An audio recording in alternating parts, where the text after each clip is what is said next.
moving. Frame up.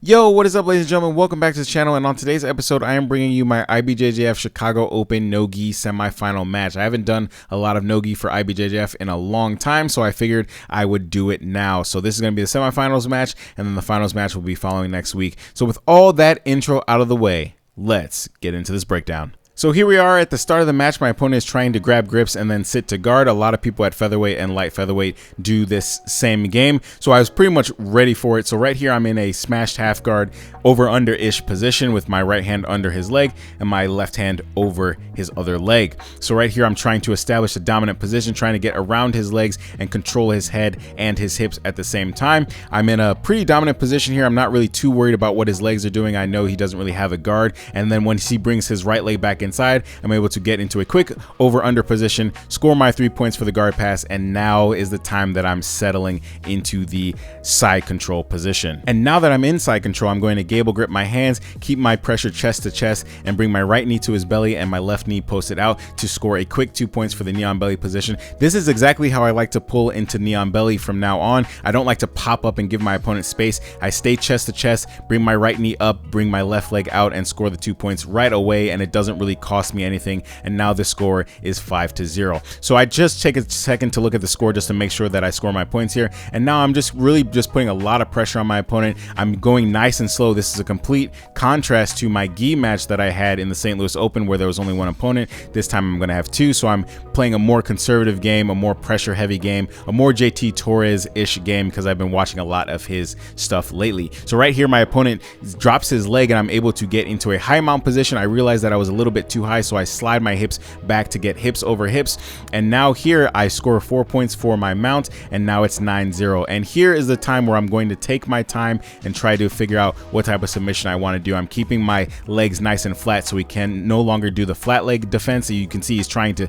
step on my ankle here, trying to open up my leg to get a flat leg defense and try to get to half guard, but I'm keeping my legs nice and flat and putting a lot of pressure onto his face. With my right hand, I'm walking it up the mat to try to get a head and arm choke position, and I'm just making sure that I'm keeping my pressure nice and heavy. There's no more work that needs to be done on my part. It's all on my opponent to try to force something to happen here, and I'm just going to take advantage of whatever he gives me. So again, I'm walking my hand up, trying to isolate that arm to get into a head and arm choke position, keeping my pressure nice and heavy, just slowly walking that arm up. Anytime he bucks and moves, I just keeping my pressure nice and heavy, walking that arm up, making sure that there's no space for him to recover any type of guard. So here my opponent is trying to put his hands onto my face, but I'm not really worried about that. I keep walking my hand up. Once his arm crosses where I feel is necessary, I drop my head down and start getting into a head and arm choke. Now I was watching Who's Number One, and Nicholas Margali was able to submit Kainan Duarte with this head and arm choke where he didn't have to hop off to the side. So I was, for the life of me, trying to figure out how he did that. I was trying to get that position here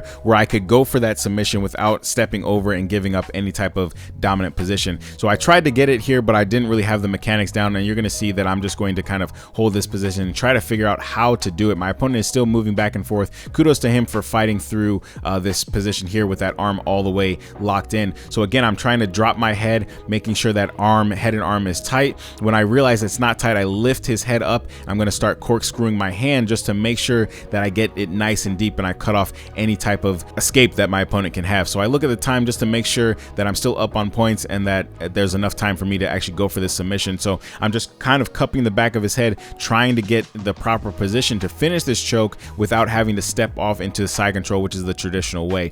In doing so, my opponent is able to turn onto his side, excuse me, and when he does that, he traps my leg. So now I can start working the gift wrap Kimura into the rack position, which is something that we've been working in our no-gi classes and our gi classes. It's a series that we've been working where we get the Kimura gift wrap and we flatten the opponent out, get them belly down, and finish finish the submission from the back. So this was a perfect opportunity for me to go for that because he turned to his side and I now have the ability to get that Kimura gift wrap position. So here we are. I'm going to keep moving with my opponent, making sure that I'm nice and tight, keeping nice heavy pressure. So as you can see, I've got that gift wrap Kimura position. I'm trying to use that to bring him belly down and finish the position, finish the choke. And as you can see, I'm looking at the time just to make sure that I've got plenty of time to work this maneuver. Again, I'm going nice and slow and methodical here. I'm not trying to rush. I'm not trying to speed because I have another match after this. So you can see the contrast between how I compete when there's only one match and I just push the pace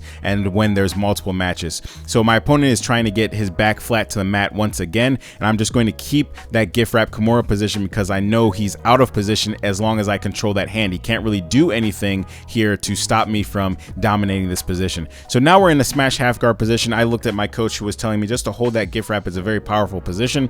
So here he's got my leg in between his legs, but he can't really go for anything, and the deficit for him to score 9 points in the time remaining is going to be very, very slim. So I'm still trying to work on that gift wrap Kimura, but I'm out of position here. I'm now in a smashed half guard position, which is not going to give me that gift wrap Kimura rack position to get him belly down. So now he starts going for a lockdown position. I'm not really too worried about it because again, I'm up on points and I just need to hold this position. I'm trying to bring my left leg up so I can use my right leg to scoop under and get out of this lockdown because it is very uncomfortable to be in this lockdown position.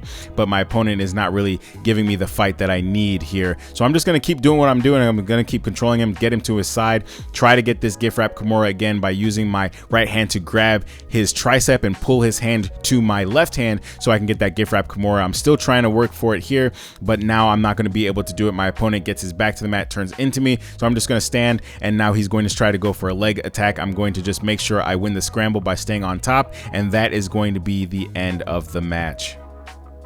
So let's get right into the takeaways. The major takeaway here is score points strategically during competition. As you can see, I make sure that I maintain chest to chest connection, use my right knee to just get it right on his stomach and post my left leg out. I don't pop up and give him any space, and I immediately score 2 points, making it 5-0. So ladies and gentlemen, that is the end of the video. Thank you guys for watching, and thank you guys for supporting the channel. It truly means more than you know. I will be back next week with the finals match, and I'm also going to be uploading some of my collar drag technique that I was able to teach in the gi. So stay tuned for that. It's going to be really, really insightful, and I hope it helps you with your collar drag takedowns. So without further ado, that is the end of the video. I will catch you guys on the next one. Peace.